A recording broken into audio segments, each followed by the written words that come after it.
your first alert weather with Chief Meteorologist Stephen Bowers. I'll start you off with a live look from Highway 160, wet Highway 160 there on Wolf Creek Pass. I know that's a long way from us, but that's where the showers have been today. It's been a lot drier on the Grand Mesa even. Here's Highway 65 over the Mesa. We've seen some showers here the past couple of days, but no such luck today.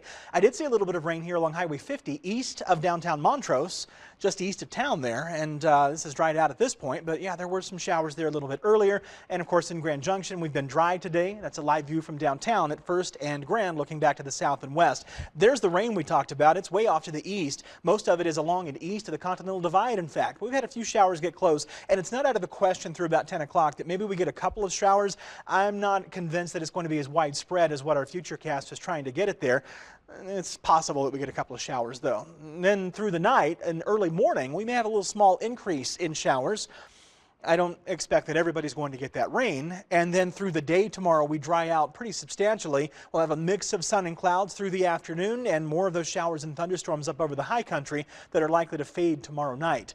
But this high pressure, hot high pressure over the lower Mississippi River Valley is going to become the bigger player in our weather over the next several days. This low pressure trough that's right along the west coast, it's going to kick in a southwest and northeast wind that's going to send some warmth into this area of high pressure. So although this is still centered well east of us, and the strongest part of it shown in that almost reddish orange color there is still well east of us, what we'll notice is that this starts to expand and grow in area by Friday and Saturday as that low pressure sends that warmth right up into the core of that high pressure and makes it even hotter and even stronger. So this is building toward us from the east. It's not necessarily moving to the west, it's just building and taking up more territory. And the result of that is going to be increasing temperatures. So expect these numbers to increase from the middle and upper 90s through Saturday to triple-digit territory by about Sunday. And I should mention that on average we have our first 100-degree day on June the 30th, and I point that out to say this year June the 19th was our first, so we were 11 days earlier than normal,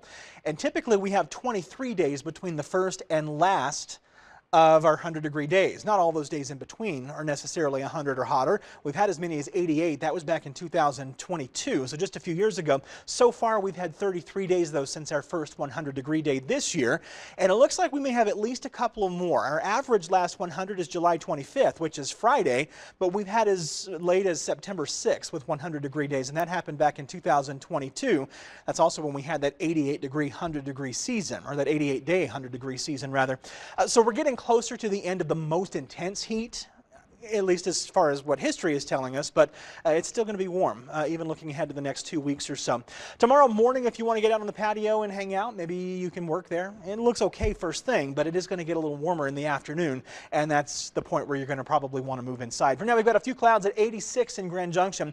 We'll gradually step on down through the 80s. I know our futurecast is trying to warm us back up. I don't think that's going to happen as much, but in general, you see the trend here as we cool through the 80s there, and then down to 60s for lows by morning, and we'll warm back into the upper 80s and low to mid 90s tomorrow afternoon. Here's your 7-day forecast. It shows that warming that we talked about through the middle and upper 90s between now and Saturday in Grand Junction, and then we're close to that 100-degree mark on Sunday, Monday, and Tuesday. Morning lows will be in the upper 60s, mid to upper 60s.